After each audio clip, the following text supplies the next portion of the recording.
Daily. Taste the Daily.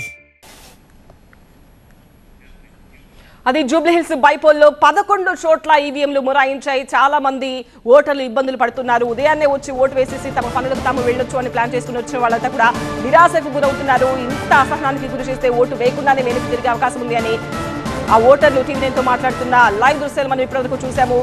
మొత్తం 11 చోట్ల ఈవీఎంలు మొరాయించాయి. 2 వీవీప్యాట్లలో సమస్యలు ఉన్నట్టుగా గుర్తించారు. వెంటనే వాటన్నిటిని కూడా రీప్లేస్ చేశారు అధికారులు. ఈవీఎంల పనితీరుపై 40 మంది ఈసీఐఎల్ అధికారులు, బిహెచ్ఈఎల్ అధికారులు పరిశీలన చేస్తున్నారు. ఎప్పటికప్పుడు ప్రాబ్లమ్స్ అన్ని కూడా సార్ట్అవుట్ చేస్తున్నారు. కానీ కొన్ని చోట్ల మాత్రం ఇంకా ఈవీఎంలు మొరాయిస్తూనే ఉన్నాయి. ఈవీఎంలు పనిచేస్తున్న చోట మాత్రం ప్రశాంతంగా పోలింగ్ జరుగుతోంది.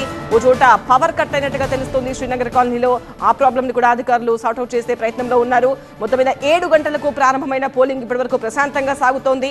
బట్ కొన్ని చోట్ల ఈవీఎంలు మొరాయించడం పట్ల మాత్రం ఓటర్లు అసహనం వ్యక్తం చేస్తున్నారు. ఆ ప్రాబ్లం ని సాల్వ్ చేసే పనిలో ఉన్నారు అధికారులు. మొత్తం 2000 మంది అక్కడ టెక్నికల్ సిబ్బంది అక్కడ ఎలాంటి ప్రాబ్లం వచ్చినా ఈవీఎంలకు సంబంధించిన ప్రాబ్లమ్స్ ని సాల్వ్ చేసేందుకు అక్కడ అసిస్ట్ చేస్తున్న పరిస్థితి కూడా మనం పోలింగ్ బూత్ల వద్ద చూడొచ్చు.